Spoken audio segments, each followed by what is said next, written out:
Hey guys, welcome to Keeping It Simple Crafts. I hope everyone's doing good. Today I am going to be making a splatter screen wreath. I picked up this splatter screen at Dollar Tree, and this one does have the handle, but the one with the knob in the center is fine. Either one will work, and if you wanted to, you could spray paint the splatter screen first. You're going to need a sign, and I picked up this cute mason jar sign at Dollar Tree also. You will need some flowers, and these came from Dollar Tree. You will also need some deco mesh, and I'm going to be using the 10-inch.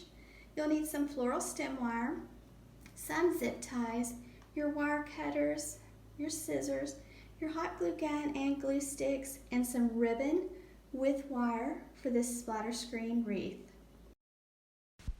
First, you'll want to fluff your 4 floral picks and then just stack them one on top of the other. And you'll need a zip tie to wrap tightly around your floral bouquet. Just make sure you get your zip tie nice and tight and then trim off the extra part of the zip tie. Next, you're going to take your 10-inch deco mesh and cut it at 10 inches, and then we're just making ruffles, so just take your fingers and walk up your deco mesh. And if you need to have a clothespin or chip clip to hold your deco mesh, you can, but I'm doing 3 ruffles, and the third ruffle I'm going to turn a different way than the other 2, kind of make a star. Now you don't have to go out and buy new deco mesh. I'm just using some scrap deco mesh from another wreath that I had left over.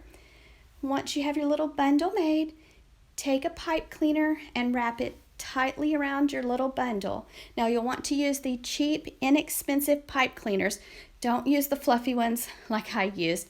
I had a time getting the pipe cleaner to thread through the screen. So use the cheap, thin ones. So I'm just making 2 bundles, and I'm just going to add one on the right side, kind of down low on the splatter screen, not too low, really on the right side. And then I'm going to make another bundle, and I'm going to add it on the left side. So 2 bundles, same steps for the second bundle. Cut your 10-inch deco mesh at 10 inches. Just walk your fingers up the deco mesh, make a ruffle. Do the same thing with all 3 colors. Don't forget on the third ruffle, turn it a different way than the other 2. And then you'll want to make sure you get your pipe cleaner tightly around the center of your bundle. And you're just simply threading the pipe cleaners right through the splatter screen, going to the back, give the pipe cleaners a few twists, and then cut off the extra part of the pipe cleaners. Now at the end, you could cover the back of your splatter screen with felt or a Dollar Tree placemat so that it does not scratch your wall or your door. I am hanging mine on the wall, so mine's not going on my door, but you also might want to put felt on the back of your mason jar sign too. Next, I'm tying a bow, so just let out a tail, make a loop, keep it pinched tightly in your left hand, go to the other side, try to make your loop the same size as your first loop, and I'm just making a double bow. Make another loop, keep it pinched tightly in that left hand. Make sure you check your loops to make sure they're about the same size each time. Then just go back and forth, trying to make the loops the same size on each side until you get the bow the size you want. Then let out a tail, and you'll want some floral stem wire close by. And just take the floral stem wire, wrap it tightly around the center of your bow. And I'm using 20 gauge floral stem wire. Next, to dress up the ends of your bow, I'm just going to dovetail or chevron the ends, which that's just making the pretty V on the ends. Take your ribbon, fold it in half with your edges to the left side, go to the folded side and cut away from the fold, and that makes the pretty V, and it just kind of dresses up your bow.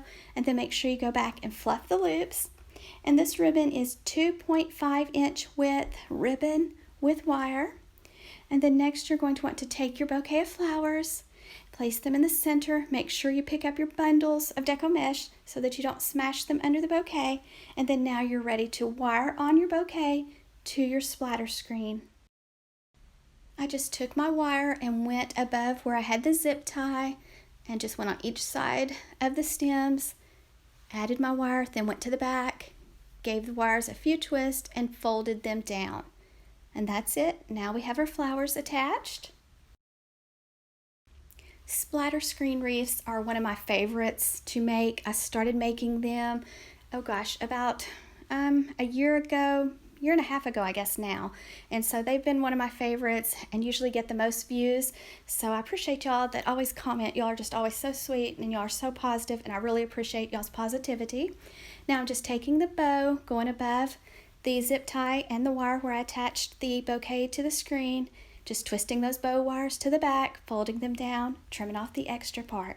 Now I'm adding 2 wires to this little mason jar sign. I just removed the twine using those same holes, threading my wires through, and then I'm just going to wire the mason jar sign onto the splatter screen. So everything's wired on, which I like that. So I just went right below my bow. Make sure you lift up your deco mesh and the tails of your ribbon, thread those wires through the splatter screen, and then go to the back and give them a few twists. Now in the end, like I said earlier, you can cover the back if you want with felt, or a Dollar Tree placemat works great too.